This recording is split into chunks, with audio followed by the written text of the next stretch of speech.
I grew up in a very religious and devout Mormon family, and so when I left the church around 23, I felt like I was at a bit of a crossroads where I was trying to decide if I was going to stay religious, but maybe a new religion, or stay spiritual and embrace faith on some level, or if I was going to just walk away from all of it. From some of my earliest memories, I was praying day and night, and really throughout the day. I was reading scriptures, I was going to church, I was going to youth activities. And so the idea of living a life without religion felt so bizarre to me.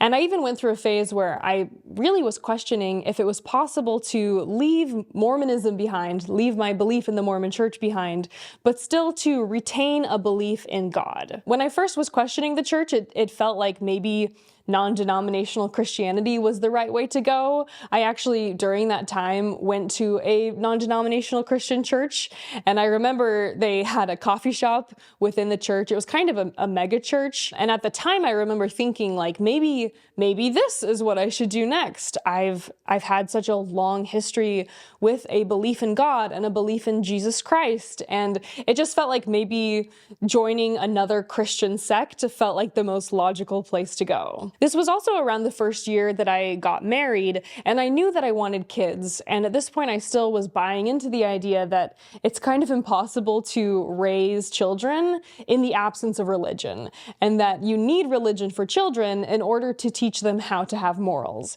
And so it felt like, almost like I felt like this pressure or need to join a religion, not just for myself, but so that my children would also have access to the values that I thought that maybe you could only get through Christianity or through religion in general. It was also around this time that I remember staying up late one night just praying to God to basically say that even if I was going to lose Mormonism, that I didn't want to lose God too.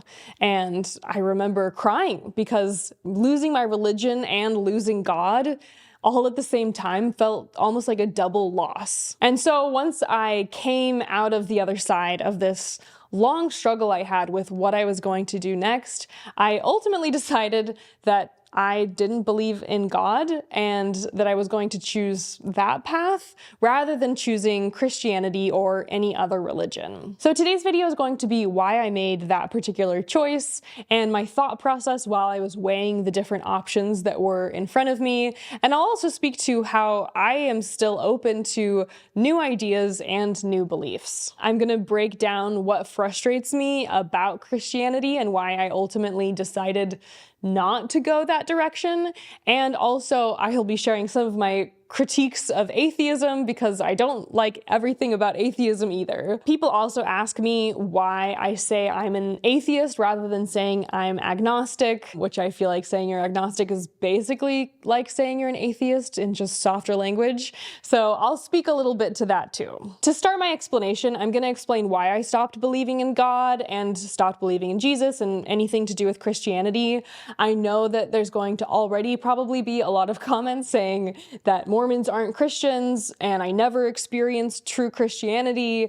I'm going to speak to that in a little bit, so stay with me, but I'm going to start with my own personal story of how this kind of thought process came to be. So I grew up believing in revelation. Revelation is answers to prayers. It could be inspiration. It could be a confirmation of something to be true, like I know God loves me, or I know Jesus is real.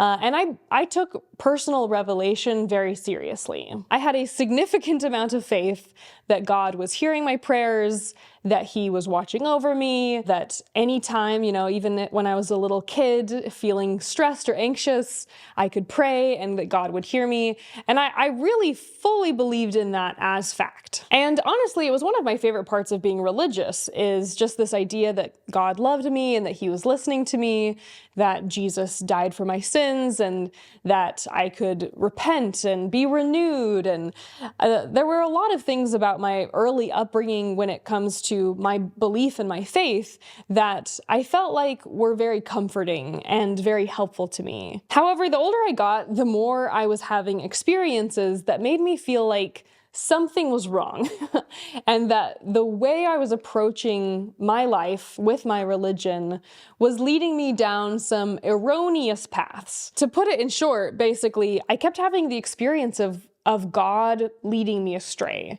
which felt very confusing because I didn't think God could lie, but I basically was having the experience of my very important spiritual revelations simply not coming true. This, of course, I realize now is a pretty common thing to happen in religion. Many a religious leader has predicted the rapture, or the second coming of Jesus Christ, or a civil war, or any number of, there's like a never-ending list of revelations through prophets and through religious leaders. But for me at the time, it felt very confusing because I was confused how God could lie to me, essentially. Today I'll also be reading some lines from one of the most famous atheist authors. This is called God is Not Great, and it's a book by Christopher Hitchens. He spent his life advancing secular values and defending the separation of church and state. And that work is incredibly important, which is why I'm really excited to announce today's sponsor, the American Humanist Association. For over 80 years, the AHA has promoted a vision of ethical living and personal fulfillment without needing a belief in God. The AHA defends against religious overreach, and they do this by lobbying lawmakers to ensure that there's a separation of church and state. They also organize grassroots activities, they file legal actions, and they advance humanist education. Another big thing that they're getting into is supporting social media efforts for channels like me. The AHA has over 34,000 members and supporters, and they're all united by one common goal, which is to advocate for progressive values and equality for humanists, atheists, and free thinkers. I've joined the AHA because the work that they're doing to advocate for the separation of church and state is so important to me, and if you're in a position to support their work as well, you can head over to americanhumanist.org and consider becoming a sustaining member. While you're there, check out their merch store. They even have a shirt that they made in partnership with me and my channel, and you can become the envy of all of your godless friends. To tell 3 examples in quick succession, the first was that I had received a very strong spiritual feeling that I was going to serve my mission in Italy. And I received this feeling while in the temple, which is supposed to be the house of God. And at the time, this very powerful feeling came over me that I would be serving my mission in Italy. And it was so strong that I literally wrote it in my journal, and that I wrote, I know I'll serve in Italy as sure as I know God is real. And whenever my mission call finally came, it was to Denver, Colorado. And at the time, I just remember writing it off as me not understanding God's will for me, maybe me being too proud or expecting God would speak to me, even though God speaks to many people through many different experiences or emotions or feelings. And so I just went on my mission. I basically had it in the back of my mind the entire time, like, why am I in Colorado and not in Italy? And while I was on my mission, I remember once again kneeling down to pray, as I did basically all the time, and I asked God about a relationship I had had at BYU. And I remember feeling like maybe it was too much of a distraction. As a missionary, I'm viewing myself as fully consecrated to God. I'm meant to be serving him at this time. And so I decided to pray about it and ask, hey, should I continue to be thinking about this, or should I not allow it to distract me? And I remember getting a really strong feeling that I was going to marry this guy that I had been dating. And so I was like, okay, I'll keep writing some letters. I'll keep thinking about this. Literally, basically like planning my wedding in my head, like, oh, I'm definitely going to marry this person because God told me that that was what was going to happen. And so lo and behold, I get back from my mission. I didn't even date that person. I met my husband about 6 months to a year after I got back from my mission, and the other person was off doing their own thing. And so once again, this very powerful feeling, this revelation of what was going to happen in my future was incorrect. Just like patently incorrect. Not even like, maybe if I interpret it a different way. It's just like, I literally did not marry that person. And so this very powerful feeling that I had had about my future was incorrect. The final nail on the coffin was that when I was in high school, my dad gave me a blessing And a blessing is basically God's will for you, even though the man, as you can see in this picture, the man speaks. He's just like a mouthpiece for God, and you're supposed to interpret whatever you hear during a blessing as the gospel truth, literally God's words. And my dad had given me a blessing that I was going to be a high school English teacher. And then in my first year of teaching, I absolutely hated it. I have a video about that here, but I hated it so much that I felt like, as an introvert, I feel like I would have basically made a better decision about my career path had I just relied on my own logic and personal experience, rather than allowing someone else, even God, to dictate what I should be doing for a career. And during this time, there's a quote that insanity is doing the same thing over and over again and expecting a different result. And I started to feel like this way of moving through my life, which is to allow personal revelation and religion to guide me through my life, was actually making my life significantly worse than if I had just been allowing myself to make my own decisions, guided by my own brain and my own knowledge of myself, rather than allowing God to lead me through my life. Through this process, my faith in God was pretty significantly degraded. I wasn't at this point saying that I was an atheist by any stretch of the imagination, but I was really starting to wonder about this entire paradigm I had held for my entire life, that God was real, that Jesus Christ was my savior, and really all of these things just started to come into question during this time. But I wasn't making my mind up about anything yet. It was just like the question was for the very first time passing through my head. On the topic of atheism, and as a quick side note, I've had many people reach out to me and ask me to react to Alex O'Connor. He is a well-known atheist YouTuber, and he's mentioned Mormonism a few times recently, especially in this specific clip where a Christian asked him, like, what, of all of the Christian denominations, if you had to choose, what would you pick? And he says, Mormonism, and he's like, the reaction is like, what? No way. And so I made a separate Patreon video reacting to a few of the different Alex O'Connor Mormon clips, including that one. So it's already posted if you want to watch that on Patreon after finishing this video. Also, before we continue, just a quick reminder to like this video, subscribe to my channel. I have a new video about Mormonism, whether it's history or pop culture or my experience. I have that every single week, so don't forget to subscribe if you want to see that. So it was basically during this time that I started to think about the concept of God more broadly than just in a faithful context, essentially. I mean, I had always just approached my understanding and belief in God through faith, through the paradigms in which I had been taught to view God growing up. And I just started to think about God as like a social construct and as an actual being a little bit more logically and clearly, rather than just viewing him as someone that I'm praying to and that's someone that loves me, and almost like a very simplistic, faithful understanding of what God even is. During this time, I was having a lot of people come to me to say, hey, either Mormonism is true or even just God, Christianity is the right way to go, and using a lot of personal experiences. And that's kind of the number one way people teach you or try to help you believe in God yourself.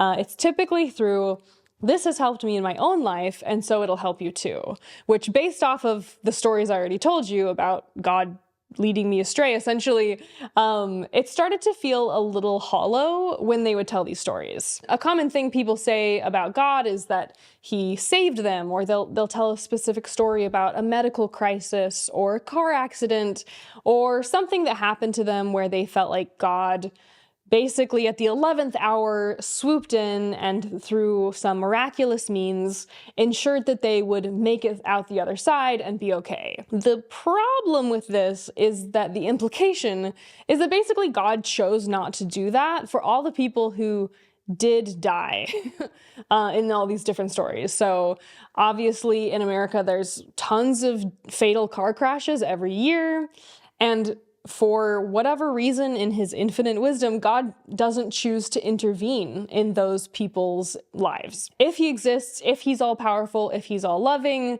he's permissively allowing them to die, even though for someone's, small medical ailment like a cold or a tooth procedure, people very sincerely feel that he is intervening and ensuring that they are saved, they are protected, and that they get the help that they need. Honestly, for whatever reason, God seems way more likely to intervene in the lives of people who live in affluent societies with access to great healthcare than he is intervening in the lives of people who don't live in those sorts of societies. And honestly, I've just never heard a great explanation as to why God seems much more likely to save those people who are born into rich nations rather than he saves those born into poor nations. Why is it that he is intervening for some people who also happen to be living in societies where statistically people are safer,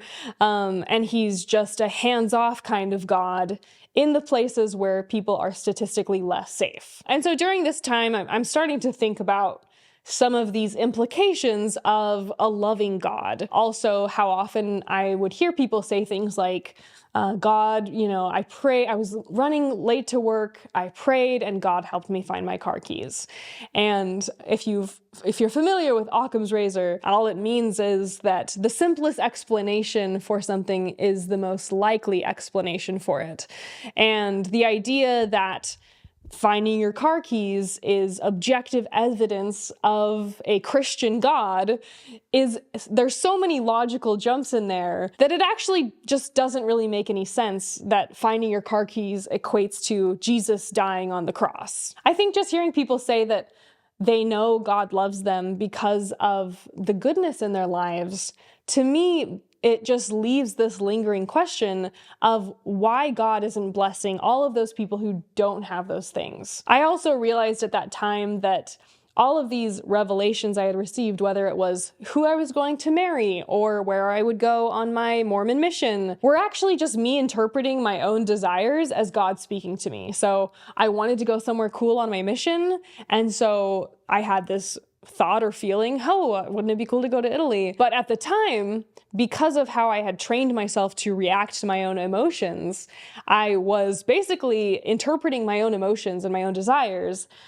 as revelation from God. So these are all the thoughts that were swirling around in my head around this time. I think throughout this process, I hadn't made a final decision yet about what I was going to do next with my life, if I would stop attending a church, if I would try a new church, if I would try just simply spirituality or observing my faith in my own private way, which is pretty common. But even at that point, I was still praying a lot. I think that because I had grown up praying so much, it was kind of a knee-jerk reaction. Even still to this day, sometimes I feel myself, if I'm scared or if I'm overwhelmed, having this knee-jerk reaction to just pray, even though I don't believe God exists. But I think that when you're so trained as a kid to basically pray anytime you feel any negative emotions, I definitely sometimes still recognize that in myself. And so I think that as I was losing my faith and my religion, I felt in myself that I still had this desire to believe in God as a comfort blanket. I wanted God to still be there, whether he objectively existed or not, because I still wanted that safety mechanism that my brain had conjured up over time. And so that I could just still feel like there was somebody who I always had access to, who was always listening. I feel like the concept of God was really quite comforting. This idea that there's this deity out there who is helping you find your car keys sure is a nice idea, that this all-powerful being is concerned about the random little mundane intricacies of my life. But I also realized during this phase of life that God is a double-edged sword, because even if he's always there listening and loving you, in my opinion, he's also always there judging you for the unkind word you might say or for sinning. You have to constantly ask him for forgiveness and you have to repent. And so it really is a stressful relationship because for me, while I obviously was loving God, I also was feeling a lot of shame for not perfectly living God's standard for me. And this is around the time where I had that night that I referenced earlier where I stayed up late crying and praying and just feeling like I wanted God to still be real. And I think that was the night that I had the realization that there's just simply not enough evidence that God exists for me to dedicate my entire life to anything religious. I feel like I realized that just because I wanted God to be real in that moment, I wanted my comfort blanket, just because I wanted him to be real doesn't mean he was objectively a real being existing in the universe on the physical plane. And it kind of reminds me of Santa. I've made that comparison in the past where even if Santa gives you some warm fuzzies, even if he's a really cool guy in theory because he brings you presents, it doesn't mean that he actually exists. And so at this point, I just had to ask myself, do I really want to dedicate the rest of my life, and in some way my kids' lives, if I teach them to believe in this too, to something that really has no evidence for this life path? Now, people say here that because I never experienced, quote, true Christianity, that I don't really know what I'm talking about and that I don't get to make a decision here.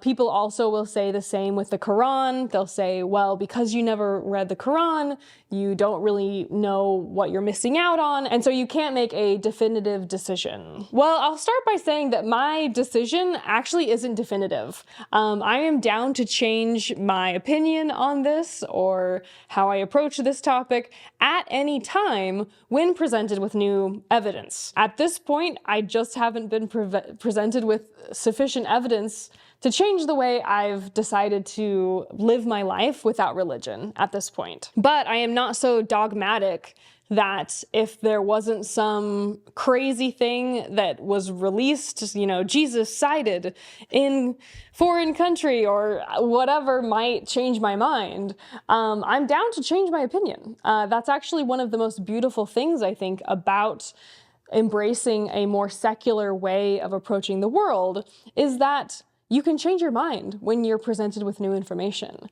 And that's actually not a moral bad. I feel like being raised religious, it was always that you could either grow a stronger faith, you could never change your mind, that changing your mind basically made you an apostate. And so I'm happy to change my opinion if there's some new evidence that is more concrete, other than, often people will say, but the world is so beautiful. How can you not see that that's evidence there is a God? And for me, the beauty of the world can be explained by many other ways rather than saying that God literally exists. Truly, wherever you look across the globe, you could probably find someone who can definitively say that they have the truth and that their religion is the right religion, and they'll have evidence, they'll back it up with a debate, and I fully know and believe that that's true. I personally feel like my approach to this idea that you have to try a religion fully in order to know if it's right or not is basically like saying you have to try meth to know it's bad. I really don't have to try meth to know that I don't like it. And I feel like the same goes with lots of religions. I don't feel like I have to dedicate my entire life to a religion in order to make up my mind that it's not something I want to be a part of. Because I fully believe that with Christianity, say that I took an entire year of my life to become a devout Christian, I picked a certain sect, I go every Sunday, I do all of the religious observances. I fully believe that if at that point I decided that it wasn't for me, people would just say, well, you didn't try long enough. And the same is the case for 20 years or 30 years. The same is the case, I would think, for almost all religions. Really, I think that if you decide any religion is not correct, there will be someone to say, well, you didn't try it for long enough, you didn't try hard enough, you didn't pray enough, which is because they're never going to accept the answer that their religion is not true or not based in logic or fact. There will always be an explanation about why I didn't do enough or I didn't try enough, as a response to me saying that I don't want to be a part of that. One of my favorite quotes from this book is that what can be asserted without evidence can also be dismissed without evidence.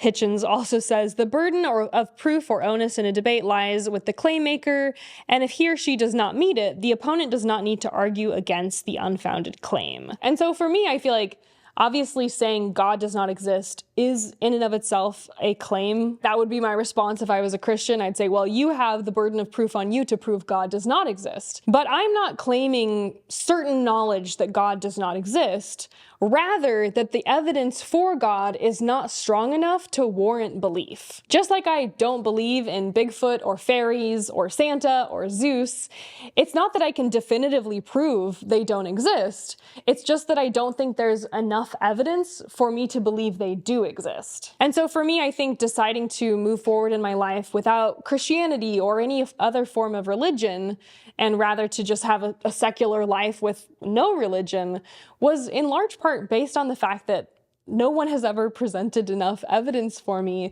to devote a huge chunk of my life to a belief system. I also have so many memories of being on my mission, knocking on doors. Some of the people who are the most likely to talk to you are people who are strong believers in their own faiths. And so within the period of a day, I could have the experience of knocking on a Jehovah's Witnesses door, and they would vehemently defend their position, and they would talk, especially certain religions, I feel like they'll talk to you as long as you will talk to them, and debate back and forth, and they'll say, here's how I know mine is true, and they'll bear their testimony, and they'll say, well, you can't know that Jehovah's Witnesses are incorrect until you come to my church and you experience it for yourself. And then the next door I could talk to an evangelical who would say, well, you haven't experienced real Christianity. Let me tell you what's really up. This is who Jesus really is, and you've been misled. And even though the flavors were different, the different religious experiences of talking to all these different people, the heart of it was the same, which is that everyone was equally convinced that they were right. I also feel that at that time when I was struggling with my faith, and then even over the last 10 years or so since I left the church, as I compare Mormonism to what I know of Christianity, and I know I'm an American, I live in Texas, I interact with a lot of Christians of different sects. I also still have family who are all members of the Mormon church. To say that I have never experienced true Christianity when I live in Texas and have been to Christian churches isn't true, actually. I've bumped up against it a lot. I've read the Bible. I've been to the churches. I've talked to a lot of Christians. And so I feel like it's also just disingenuous to say that I literally have no idea what Christianity even is. When I've grown up, actually, I also lived in Kentucky for a long time, which has a very large Christian population. So anyways, I just feel like this idea that I literally have no idea is a little demeaning and condescending, because I've grown up around this and experienced it actually quite a bit. And so even as an ex-Mormon learning about Christianity, how many times am I hearing on a daily basis that America is a Christian nation and we have a lot of Christianity being brought into government. They obviously just passed a law in Texas that the 10 Commandments are supposed to be in every classroom. And so I do end up interacting and interfacing with Christianity quite a bit, not just because of my religious content, but also just because of where I geographically am located. And honestly, a lot of the issues I have with Mormonism are also present in Christianity, one of which is sexism. In a lot of Christianity, there are very strict gender roles. There's still the same conversations around women should be in the home, women should be wives and mothers. that's their role in life, and the man should be off making the money and having the career. And I see those ideas echoed throughout a lot of Christian content, whether it's, YouTube or TikTok or whatever. The idea of the importance of gender roles is very much upheld in general Christian circles. I know I talk a lot about the Book of Mormon and how there's not a lot of women even named in the Book of Mormon, and wouldn't you know it, the same goes for the Bible. The Bible has about 3,200 people named in the Bible. Of those 3,200, go ahead and take a guess. How many of those are women? I hope you guessed a number in your head. The Bible has about 180 women. Almost all of those are within a wifely or mother context. They're not being portrayed as leaders. So even when we do get women, similar to the Book of Mormon, when we do get women, it's because they are being portrayed or shown as wives and mothers, not as religious leaders. I remember loving the story of Esther growing up because she's one of the few women in the Bible who is kind of like a main character at all. Most of the other women, I feel like, are NPCs, as they say. And even the story of Esther, the reason she's able to be so influential is because, drumroll please, she's hot. She wins a beauty pageant. So as a girl, me growing up trying to be like, okay, what lessons can I learn from Esther? Obviously, the argument can be made that she stood up and protected her people, but the way in which she did that, the value that she used to be able to orchestrate that, was her beauty. And so it feels like a primary lesson to take from the story of Esther is that being beautiful as a woman is important, which is so revolutionary. We also have the Virgin Mary, who's another influential woman. And why is she influential? Well, first, because she's a virgin. So she's pure, which is great. So that's a lesson to learn. It's important to be pure, you ladies out there. And the reason that she's so important is because she's bearing Jesus, like she's pregnant with Jesus. And so her entire importance revolves around a man. Even as you learn about Eve in the Bible, it says, "Unto the woman he said, and I will greatly multiply thy sorrow and thy conception. In sorrow thou shalt bring forth children, and thy desire shall be to thy husband, and he shall rule over thee." So what do we learn from Eve? That she is clearly second in command. She is second fiddle to Adam. She's Adam's helpmeet, and he is the father of all mankind. The Old Testament is really just full of these types of nuggets. In chapter 12 of Leviticus, if a woman have conceived seed and born a man child, then she shall be unclean 7 days. So if a girl has a baby boy, she's unclean 7 days. So I don't even know why. Okay, this is Old Testament, but it's still in the Bible. I think this is also why people get so annoyed by the Bible, because the Bible gets held up as like obviously it's literally the holiest book. It's the book of Christian scripture. And yet here we have, it's just casually talking about how women are unclean after giving birth. But wait, there's more. But if she bear a maid child, then she shall be unclean 2 weeks as in her separation. So a girl that has a baby boy is unclean for fewer days than a woman that gives birth to a baby girl. And wouldn't you know it, it's actually not just the Old Testament. The same kinds of messages exist for women in the New Testament as well. 1 Corinthians 14, verse 34. "Let your women keep silence in the churches, for it is not permitted unto them to speak, but they are commanded to be under obedience, as saith the law. And if they will learn anything, let them ask their husbands at home, for it is a shame for women to speak in the church." What a holy book. It's just like when people are like, oh, the Bible, you need to read the Bible. It's like, honestly, if I know that those types of things are in the Bible, do I really need to read the whole thing to just be like, it seems like kind of like an old book that has a lot of pretty outdated ideas in it? And I just feel like the idea that this is a book that is representative of my nation. I mean, I live in America. Everyone keeps saying America is a Christian nation. And if this stuff is in this book, I don't want it to represent me, honestly. I know that there are other parts of the Bible that are nice, but I think as human beings, we can come up with better ideas than holding on to a book that talks about women in this way. Honestly, that's just my honest feeling about it.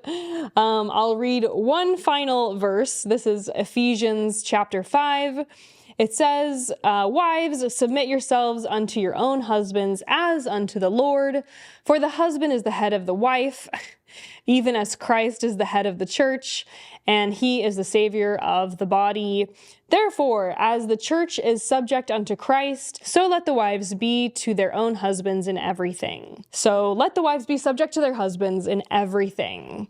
So wow, so much inspired teaching about women. It's really resonating. And that's what I mean when I say, like, I don't need to know everything about the religion to say it's not for me. If I know that these are the types of things that are in the Bible, and that even now there are still men getting up at random moments to say, you know, hey, women, you should be bearing children in your house. You should be a good wife for your husband.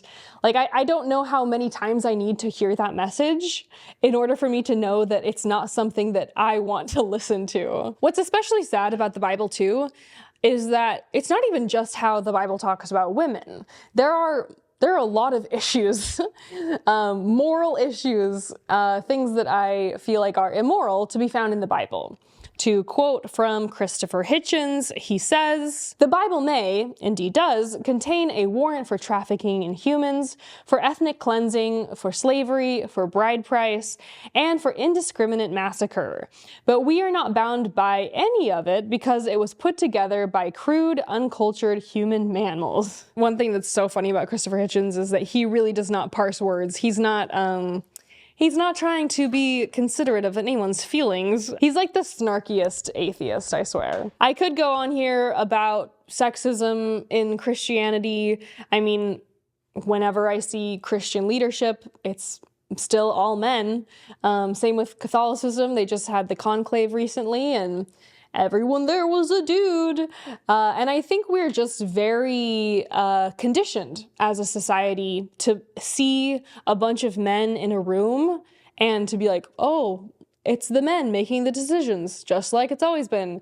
And I feel like we don't have like a knee-jerk reaction to that almost societally because it's so normal. It is the water that we swim through. It is the air that we breathe.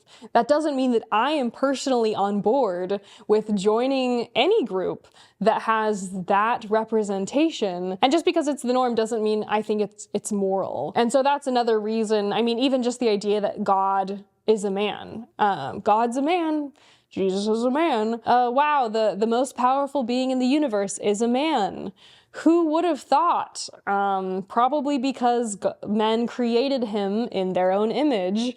That's, to me, the most logical explanation for that one. And so I feel like all of this just leads to the "by their fruits ye shall know them" verse, which is also in the Bible, which is basically just that based on the fruits that I see coming from mainstream Christianity, it's simply not something I would want to be a part of. And that's not to say that when I meet a Christian person on the street or at the grocery store or at the library, I'm not being rude to them. Even if they try to evangelize to me, typically I'm just like, huh, okay. Cool, that's so cool you believe that. I'm glad you found something that makes you happy. It doesn't mean it's gonna make me happy. I'll never be rude to a person of any faith, but also I can still say, I don't wanna be a part of it. And I think sometimes even saying that you don't believe in God is seen as an affront to other religions. I recently saw this clip. This resonated with me too on the topic of "by their fruits ye shall know them" when it comes to American Christianity. The Bible doesn't mention abortion or gay marriage, but it goes on and on about forgiving debt, liberating the poor, and healing the sick. Christian nationalists like to say this is a Christian nation. Not only is that historically inaccurate, not only is that theologically blasphemous, but it's also just not true. Look around us. If this was truly a Christian nation, we would forgive student debt. If this was truly a Christian nation, we would guarantee health care to every single person. If this was truly a Christian nation, we would love all of our LGBTQ neighbors. If this was truly a Christian nation, we would make sure every child in this state and in this country was housed, fed, clothed, educated, and insured. If this was truly a Christian nation, we would never make it a Christian nation, because we know the table of fellowship is open to everybody, including our Buddhist, Hindu, Jewish, Muslim, Sikh, and atheist neighbors. Atheism mentioned. That person is obviously, he's standing in front of a cross. I assume he's a pastor or preacher of some kind. And that resonates with me a lot. I do feel like sometimes Christianity is used as a synonym for love, like be more Christian, be more loving, or kindness, I feel like often being a good Christian is equated with these like loving terms, like Jesus said, love your neighbor, turn the other cheek. And often in my experience living in this country, the way that Christianity is made manifest is not synonymous with love or kindness. Even the mention at the end where he says that we shouldn't be a Christian nation because this should be a nation open to all peoples, all faiths, all walks of life. And I think that's why, to some extent, Christianity, if it was centered on what the things he just listed, if it was centered on the positive things discussed in the Bible about love, about accepting sinners, I think I would be probably a lot more on board with Christianity. But unfortunately, in practice, those are not the principles that I see playing out in real life. There's a lot of examples of this in practice. I think some that stand out to me in particular is, even though the Bible also says, love thy neighbor and judge not that ye be not judged, there's still such a huge attack on LGBTQ rights within the United States. And to me, to say, hey, this group of people needs to have their rights stripped away or shouldn't have been given the right to marry to begin with, that doesn't sound like Jesus's teachings. That doesn't sound like love thy neighbor. It sounds like an entirely different agenda. I also think Jesus would not approve of how we treat immigrants in our country. I think the way ICE has acted is very inhumane. I think Jesus talked a lot about loving immigrants, and he said, I was a stranger and you welcomed me. And there's a lot of conversation about loving those who are different than you and accepting them and taking care of them. Like I'm saying, they're just like not the Christian principles that, even though they're in the Bible, are not being made manifest in the way the people who are purporting to be Christian are running the country. Even simply environmental neglect, a lack of interest in preserving the earth. In Genesis, in the story of Adam and Eve, they're given dominion over the planet. They're told to take care of the planet and everything therein. And there doesn't seem to be a huge interest in following that part of God's commandments for humanity. And to me, this is why I say the Mormon Church and its doctrine and other Christian sects and their doctrine all feel the same to me. Just like how the word of wisdom says, don't eat a lot of meat, and Mormons kind of ignore that. I think that there's a lot of the Bible that probably is they're morally good ideas. This idea to love your neighbor or turn the other cheek or to be kind, but it's basically like buffet religion where you just get to pick and take the principles that are going to serve you the best at any given time. And there's not a lot of interest in living the parts of the religion that may not always serve you. And so in my opinion, a lot of Christians aren't even scoring that high on their own measuring stick, because a lot of the things, kind of like that pastor is saying in the clip I showed, a lot of the things that it does emphasize in the Bible are kind of thrown to the wayside in the name of other priorities. I think even to me, the non-acceptance of Mormons into broader Christianity is like not Christian to me. I'm not sure why there's such a desire to exclude other believers. To also quote from the Bible, it says, It's in Galatians. There is neither Jew nor Greek. There is neither bond nor free. There is neither male nor female. For ye are all one in Christ Jesus. So, I mean, I don't know. I guess I feel like even when I talk about being Mormon, so many people, as I mentioned, are like, you never experienced Christianity, which for someone who spent a lot of time talking about Jesus, it feels a little strange to have, and I think this is even Mormons' point of view on it, to have so many people be like, Mormons aren't Christian. It's like, you're not allowed in the club, which, look, I don't believe in any of it, so that maybe that's why it's kind of something that is a non-issue for me, or something that I don't really care about, because I just don't believe in any of it. But for me, when I see Christians saying Mormons are demons, when I grew up praying to God, talking about Jesus, going to church on Sunday, reading the Bible, like, I know that Mormons are different from a lot of sects of Christianity, but to say that they are totally kicked out of the club also doesn't feel accurate to me. But to me, it's also just like a nomenclature conversation, or like how you're defining the word Christian. I feel like Jesus seemed to preach to be loving and accepting to all people, and not to have this exclusivity that seems to prevail so many Christians' way of approaching who gets to call themselves Christian or not. The same goes for Catholicism. I mean, a lot of people say Catholics aren't Christians either, and I just feel like it's so mean-spirited to me to be like, we have this club and it's defined by very specific rules and you're in it and you're not, and it's just so exclusionary. To me, the messages of Jesus don't seem to be trying so hard to exclude other people. I have had people ask me why so many ex-Mormons seem to become atheists, and I would have agreed with that early on, because I feel like I knew a lot of people who left the Mormon church and became atheists. But now that I've been out for longer, I feel like I've met more ex-Mormons who really have investigated and tried out lots of different lifestyles or belief systems. And there's not like some definitive study I can point to say, oh, this percentage becomes this and this percentage becomes that.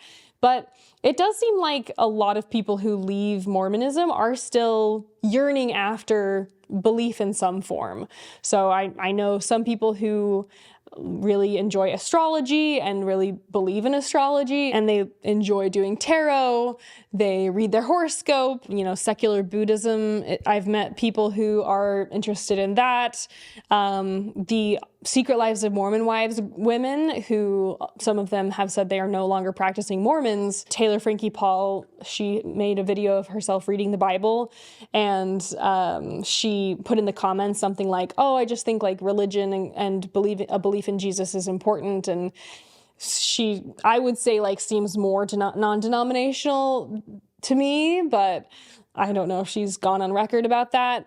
But mostly just to say that I think a lot of people choose many different options after choosing to leave the church. Atheism seems to be somewhat common, but it just kind of depends on who you're talking to. And I think the reason I don't have as much beef with religion as much as someone like Christopher Hitchens seems to, is that I do think religion and faith is basically an evolutionary urge that all humans, or at least most humans, have. If you look through the long history of time, basically every different group of people across the earth made up some version of religion. They invented a god, they invented worship practices. This just seems like historically, in the long history of mankind, religion has been a core part in uniting people toward a common cause. And so I think to be anti-religion is almost to be anti-human, because I think the desire to believe for so many people is really strong. And I think that's what faith is. I think for whatever reason, that little DNA, whatever is in the DNA that makes someone want to have faith, I do think skipped me. I think I was pretty heavily indoctrinated into belief. And then once I, was 23, that's basically when I was a fully fledged adult. As soon as I hit that point, I basically was like, I don't want to do this anymore, and haven't gone back to it. But I do think belief seems to be inherent to so many people's lived experiences. People want to have faith. People want to believe in something. And I don't even think people want to have faith because they want objective proof of it. I think they want to have faith because we are wired biologically to believe. And I think in addition to being wired to believe, I also think humans are very wired to want to explain things. So I think that's another reason for the invention of religion, is that humans really love certainty. We love to be able to say like why things are happening, why the sun is coming up, why the sun is going down, where we came from, where we're going.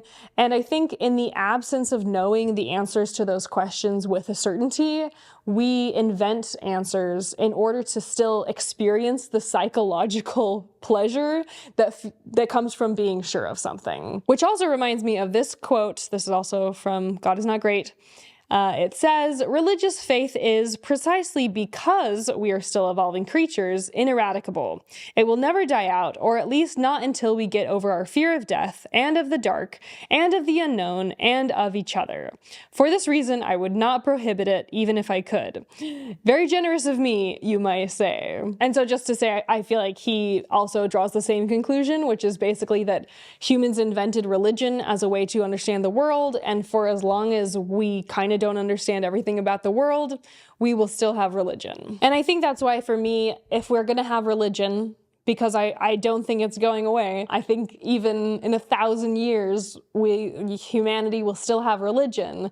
My hope is not for religion to disappear, because I think, like I said, that's because of human nature. I just don't think it's even possible. I think as long as there are humans on the earth, there will be religion and faith in some form. But my hope is rather to make religion better, to make it kinder, to make it more accepting, to make it so that it isn't victimizing minority groups.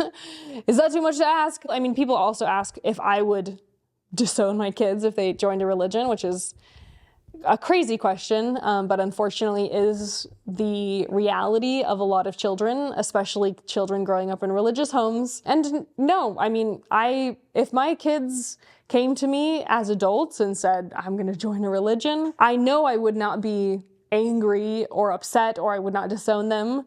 I would certainly want to be sure that they were joining whatever group with a full understanding of what that group was about, that they didn't just get the PR sales pitch and then miss what's in the terms and conditions of the religion, because I think a lot of religions are that way. I do think I'd be upset if they walked in totally blind, but as long as they really know what they're getting into and they've learned about other world religions and they feel like it's what's best for them, I might be upset if they're joining just because they met a significant other that's of a devout faith and they feel like they have to convert just to be able to be with them.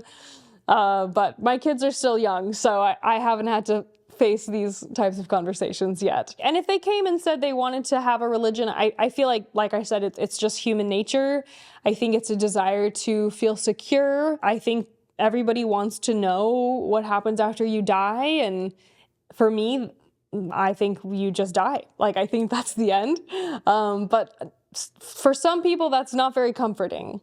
And so I think to some extent, religion just eases the mind. And I think it's basically like a placebo. In medical trials, when they test a placebo and they give one person the medicine and one person the placebo, in those cases, often the placebo works, and sometimes it's not forever, but for a certain amount of time, simply the placebo effect of mentally feeling like you've taken medication is enough to actually cause a reduction in the symptoms, is enough to actually ease some of the symptoms of the pain. And so I think, to me, religion is basically like a placebo, because it tells you a story about yourself and about the world that feels safe, and it feels comprehensible, and it feels like secure in the fact that you know good from bad, you know what you're supposed to be doing with your life. And even if God exists or not, I think for a lot of people, the placebo effect of religion is still powerful enough that that's all they need in order to continue onward in going to church and participating, because it's not really about if it's objectively true, it's about if it's helping them. I also said I'd speak to the question about atheism versus agnosticism, because some people are like, oh, because you're an atheist, you just joined another cult, which is so funny. It's so funny to see some of the same arguments take place over different topics. Like anytime I talk about the Mormon church, I at least have a handful of comments of people saying, now that you left the church, you made being an ex-Mormon your whole personality. And then when I happen to post about being an atheist, people are like, now that you left religion, atheism is your whole personality. It's like they use the same rationale and it's just like copy and paste for a new topic. It's the same criticism, but just with a different flavor. And I think maybe that's why religion doesn't speak to me, is that all of the same arguments, all of the same rationales are used by every single religion, and it's just a copy and paste substitute for different dogmas, but it's still the same way of approaching the world, and it's the same way of thinking. I will say that when I first left, I would say that I was agnostic, and I think a lot of this is just about how you are defining these terms, because different people define atheism and agnosticism and Christianity differently. So it really depends on who you're talking to. But for a while, I said I was an agnostic, which is basically the idea that the existence of God is unknowable. And to me, the reason I switched to being an atheist is I think of it as the purple monkey theory, which is that if I told you there was a purple monkey, a small, tiny purple monkey floating far away in the universe, and that because you couldn't prove that I'm wrong, that means you believe in it. You can't prove there's no purple monkey, so you have to admit that it might be there, right?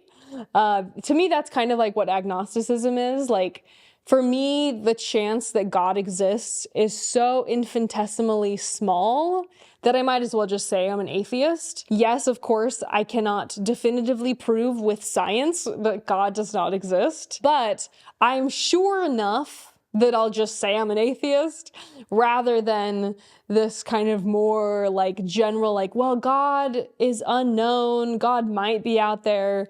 I'm sure enough that I'm just gonna make the leap into being an atheist, rather than staying a little bit more in the middle of just being like, well, who knows? God is unknowable. Maybe he is, maybe he's not. I feel like I'm sure enough that I'm willing to take the final step into just saying simply that I don't believe in God, and I'm an atheist. I will say, after reading God is Not Great, Christopher Hitchens, and then also consuming some of the media produced by Richard Dawkins, I think one of my frustrations with atheism is there's such an attempt to intellectualize things to the point that the masses tune it out. I honestly feel like sometimes we need like pop atheism. Certainly Christianity is very good at simplifying the message down to being very accessible to all people. A phrase like God is love is very easy to understand. And I think to some extent there's like a self-indulgence with the level of intellectualism that is often present in atheism. I just think if we're trying to criticize religion, and if we're trying to reach the masses, then maybe we should not be so focused on these theoretical intellectual arguments, rather than just simplifying the message to the point that it's easy for people to understand. I also feel like this is why Americans seem to just always love British atheists, which is also why Alex O'Connor makes me laugh, because I think that there's something about listening to a British atheist that like scratches the intellectual itch for people in a way that makes them feel smarter. A lot of the most famous atheists throughout time have all been men, and the way that they approach atheism has typically been through really vigorous intellectual argumentation. And I'm not saying you can't be like intellectual and be an atheist, but just that sometimes I think there's an Einstein quote that says, the definition of genius is taking the complex and making it simple.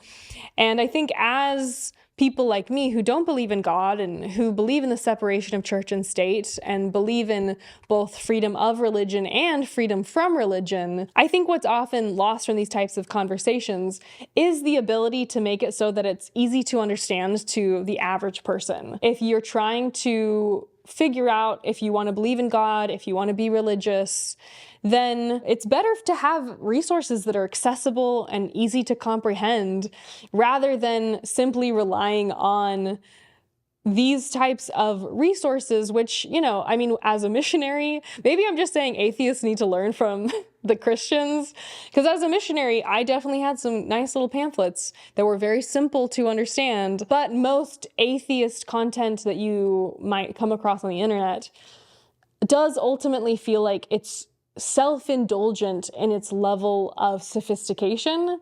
And I think that if we want to bring, this is to my fellow atheists, I guess, if we want to bring this to the masses, we need like a pop atheism, I'm convinced. We need something that's not just always talking about the trolley problem. We need to talk about like the actual human impact of religion rather than all of these different theories and philosophers. And I'm not saying we can't talk about that. And I'm also not telling anybody what to do, but just that I often find that that's what's lacking in atheist thought, is that most of the famous atheists are pretty inaccessible to an armchair type of person, somebody who wants to like sit in bed and read at night, or even somebody who wants to scroll TikTok. And so I've often heard people say, maybe you've heard this, that the right has Joe Rogan and he kind of brings those ideas to the masses.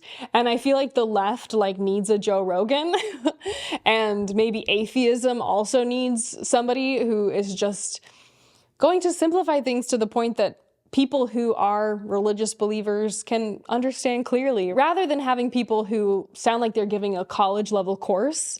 And maybe that's why I say like the left needs to do for atheism what the right has done for Christianity, which is basically just to make it so that it's easily accessible to all people rather than just to people with college degrees, honestly. I also think that one of the things that atheism struggles with is supporting the human need people have for connection and for community. I don't think atheism answers all of life's questions. Like I said, I actually think it's just the absence of belief, which then allows people to fill their lives with things that they choose rather than filling their lives with what the dogma they're a part of told them to fill their lives with. And thus concludes my video about why I chose to be an atheist instead of being a Christian or joining any other religion. Just a final pitch to check out the American Humanist Association. They're doing some great work over there. You can also check out the t-shirt that I partnered with them to make. I think that the design they came up with is really cool. Don't forget to like this video, subscribe to my channel. Another pitch for my Patreon video about Alex O'Connor saying he would choose Mormonism if he was to join a religion, and a few other clips of him talking about the church. And he actually has an interview with a member of the church here, so I'll react to that too. So you can find all of that over on Patreon. It's already posted if you want to keep the party going. Thank you all for watching, and as always, I will see you all next week.